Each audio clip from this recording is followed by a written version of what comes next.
Welcome friends to episode 8 of Max Q Barbecue. My name is Craig, and today the guest star of our show today is this 16-pound prime beef brisket from Sam's Club. Today's cook is all about quick and easy brisket. Got this 16-pound brisket, and we're just going to do it with our traditional salt and pepper and Lowry's seasoned salt rub on it. We're going to do just a quick smooth out trim, get rid of some of this excess fat. But the goal of today is cook this brisket fairly quickly and easily, because I got some friends coming over this evening and we want to have some brisket sandwiches and just wanted to have some freshly smoked meat to serve. Without further ado, let's get this party started. We're getting started a little late today because I just went to Sam's Club and purchased this brisket this morning when they opened at 10 a.m. So in order to get this thing done a little quicker for tonight, I'm gonna forgo doing any kind of Cosmo Q injection. And so we're gonna just put on a good heavy rub and get it ready, get it on the pit, and cook it a little bit faster than our traditional low and slow method. As always, we start by taking off the decal fat. We have the heavy parts of the fat cut off. So we've got the fat on the fat cap side trimmed down to about 1/4 inch. We took out a little bit of this decal fat, and we also kind of separated the point just a little bit here to get some of this fat between the flat and the point removed. Again, we like to have fairly lean slices here because we're going to be doing sandwiches. As we always do, we're starting off with our black pepper as our base part of our rub. And here's our coarse ground, restaurant grind black pepper, and nice healthy coating of that all the way down the brisket. We follow our black pepper with our kosher salt. And again, nice heavy coat of our kosher salt. Nice good coat and layer. I always kind of raise it up just about 10 or 15 inches above the surface so we get it nice and even. And then we top all that off with our Lowry's seasoned salt. Again, this is a little bit quick and easy. We're not doing anything fancy. We're not doing any extra special kinds of injections, or we're not doing any rub experiments today. We're just trying to get a brisket that we can get cooked pretty quickly out there on the Workhorse 1957 and get it served to our guests and make up some nice brisket sandwiches. This particular brisket is quite long. You'll notice it's a little bit longer than your standard baking tray. I thought about going ahead and trimming off this thin part of the splat, but I decided to leave it on there because I think it'll be a little easier to get this thing managed on the pit. Being long, I can always slice it after it's cooked.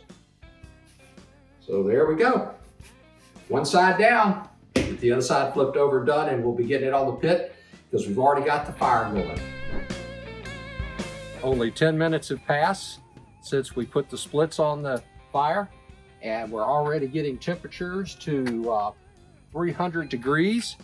So we're going to go ahead and put our brisket on there and our water pan and get this cook started. Here goes our brisket. We're going to flip this thing over, fat side up. We're going to put the point, or the thickest part of the brisket, towards the fire. We'll pull this thinnest part down here, and that'll be the way we'll get it started with our cook. We're also going to put our water pan on here. I'm going to put it pretty close to the tip here because that's where a lot of the radiant heat comes off of the fire, and we don't want to overcook that too fast. And I've got a pitcher of water here, about 1.5 quart or so will go in this tray, and that'll help keep this brisket moist as we smoke it today. Brisket's pretty thin, so I expect it to cook pretty quickly. As is typical with most of my cooks, I like to monitor my cook with our Thermal Work Signal thermometer, electronic thermometer. there's 4 probes that we can hook into this thermometer. So I'm gonna take 2 of the probes, and they're gonna be inserted into our brisket. One on the end, the point, and another in the flat. And then we'll have a thermometer inside the pit next to the brisket, so we'll have the grill level temperatures. And then our 4th thermometer will be just out here taking our ambient temperature, as we want to see, as we do these cooks throughout the year, how that might affect our fire management. So I'm going to go ahead and get this hooked up and plugged into our pit.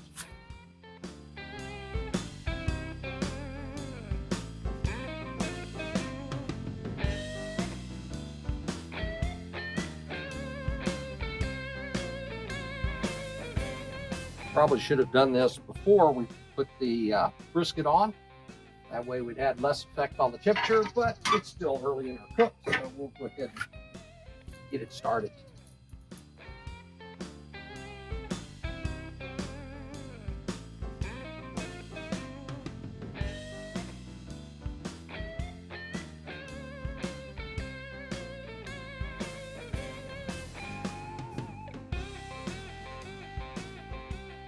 Bring you up here, let you take a look at how those probes are put. So we got the probe over here, temperature, probe here in the flat, probe here in the point, and we have our probe here for our ambient temperature, outside ambient temperature. Take a look, you can see a nice roaring fire going on inside the pit. Let's get that closed up, get our cook going, and let our wood and fire do its job today. Welcome back, friends. It's been 2.5 hours since we put the brisket on the pit. We have not opened the chamber at all, the cook chamber that is, since we put the brisket on there. The current temperature on the upper gauge is 260 degrees. Current temperature on the lower gauge is 245 degrees. So about a 15 degree difference in the 2 temperatures. So let's open this up and take a look at our brisket and see how she's looking. Boy, she's looking really good. Got nice color, not a lot of pooling on top of the brisket. Of course, our signal work starts to beep because we've got the temperature dropping down. I've got a mixture of 50% apple cider vinegar and 50% water. So we're gonna go ahead and spritz this brisket down. But looks like we're getting nice, very nice bark formation on the brisket. Very happy with how she's doing. So I'm just gonna coat her down real good here to keep it moist. At least keep the surface from getting too crusty. Our fat is clear, but it is not rendered. It's still pretty firm. And the temperature of the brisket itself, one probe is at 168, the other probe is showing 175. So the brisket seems to be cooking evenly across the whole surface there. We still got a good bit of water in our porter pan. So let's get this thing closed up and let's get that fire and that temperature back up. Okay, friends, it's been an hour since we last opened the chamber, the cook chamber, and spritzed our brisket. So just had a little bit of a high temperature alarm, so I'm going to go ahead and open the hood here and go ahead and look at our brisket and check it out. And boy, is she looking pretty. Fat's starting to render a little bit here. It still looks nice and moist across the top and all the edges. Our internal temperature of our brisket, there goes our temperature alarm. It's low temperatures, and of course with it pit open, that's what you would expect. But I want to get that thing nice and spritzed there, so let's get that lid closed. Our brisket temperature, internal temperature, is 182. We're not going to pull the brisket off today and finish it in the oven. We're going to finish it right here on the pit. We've got the pit running around 300 to 325 with the fire that we have in there right now. We just had a little bit of a high temperature alarm that went off that hit the button there, stop that from beeping. went up to about 344 degrees. I've got the high temperature alarm set around 330, 340, somewhere in that range. That way if it gets too hot, then I can look at the fire. I think the reason for the temperature jumping up to 344 degrees is we have a little bit of breeze. You notice behind me the little weather vane or wind vane there is going. So we got a little wind coming from around the edge of the house here into the fire chamber and maybe accelerating that fire a little bit. But nothing major. We got it to it fast. We choked down the damper both here, the butterfly on this end and on the stack. We've got the stack closed down to about half, and looks like we're bringing the temperature back to where we want it. Our analog gauges is showing 225 here, showing 260 up on top, and then our grate level showing 228. So it's coming back up 229. So it's coming back up now that we've got the pit closed. So your temperatures are going to vary when you open the pit, of course, and they're going to vary as your fire changes in burn rate with the wood burning down. But for the most part, the pit holds pretty steady while you're leaving it alone, and it's when you feed it and open it that you see those fluctuations in temperature. Well, we'll check back on it in an hour, we'll spritz it again, and we'll continue to keep an eye on the fire to make sure we're holding the temperatures that we want for our cook today. Again, we're running a little bit hotter today than I might run if I'm doing low and slow. And part of that reason is I'm trying to get this brisket finished for around 6 o'clock tonight. It's currently 3:30, so we've got another 2.5 hours to make another 20 degrees. I think we'll be fine. At this rate, we should be getting close to hitting our target temperature in the next 2 hours. So we'll be back in an hour to look at it, see how it's doing on the grill. Well, folks, it's 5 o'clock in the afternoon now. Our brisket has been on the pit for 5 hours. So we haven't looked at it in a little over an hour and a half. So we're going to take a look and see how she's doing.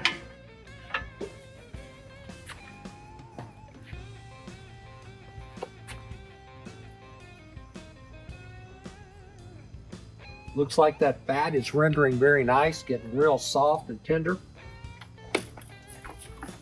Our bark is nice and attached.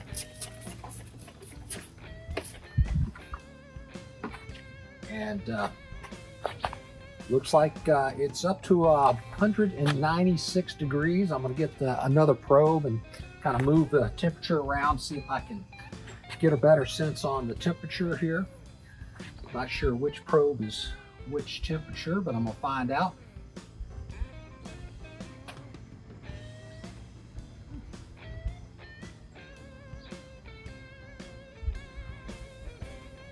Okay. Looks like it's this one out here on the flat. It's 196. Well, that's probe tender there. That's probe tender. That's probe tender. That's probe tender. That's probe tender. And that's real tender. So there's a little part right there that's a little tight. We'll drop this probe back in here. Move this one around a little bit over here. See if I can get a little different temperature. That part right there seems a little bit tight. It's only registering 163. 169. The other one is up to 177. So we might have a little ways to go here with this one part. It's on the fatty side, just between the point and the flat. So we're going to close her back up, and well, we're going to spritz her down before we close her back up. And we'll be back, hopefully have this thing ready to pull off in about an hour. Friends, it's been a little while since we checked on our brisket. Just stoked the fire a little bit.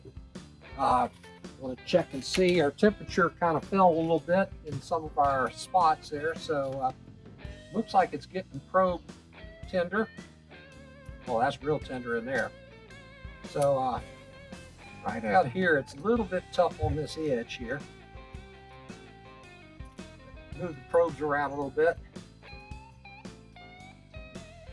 Check the temperature there. We had it up around 190 and let the fire get a little cool on us and lost some of my temperature there. This is the bottom of the spritz bottle. Go ahead and put that last little bit of moisture on it.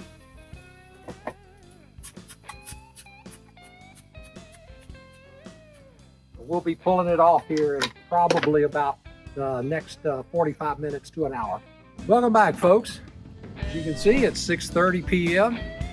Brisket's been on 6.5 hours. It is probe tender. So we're gonna be taking the brisket off and bringing it inside. Got my cotton liners and my gloves on so that I can handle it. So we're gonna be reaching in, grabbing this hot brisket.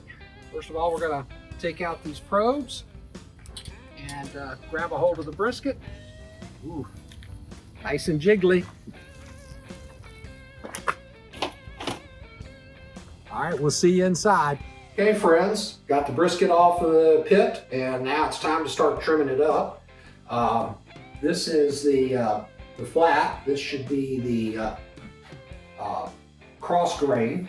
So first thing I'm going to do is I make a cut right here on this flat piece and cut off the end, because this is going to make this into some burnt ends. So we have our burnt ends here. We'll just cut those off into little cubes. Ooh, it's hot. And then we can start making some slices. Ooh, look at that. Nice and pink. Got a nice crusty bark on it.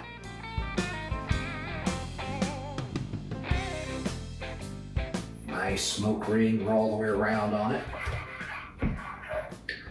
It don't get any better than this, folks. I'm gonna go over here and trim a little bit of the point here. Start here with the burnt ends. Get back about an inch. Cut down on it.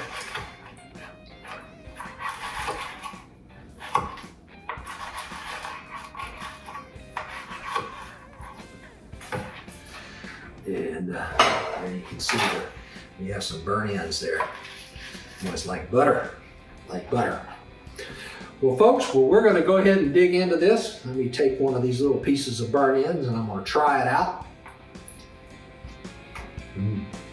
Man, that's good. Well, thank you for watching. Excuse me, talking with my mouth full. Have a great evening. See you next time.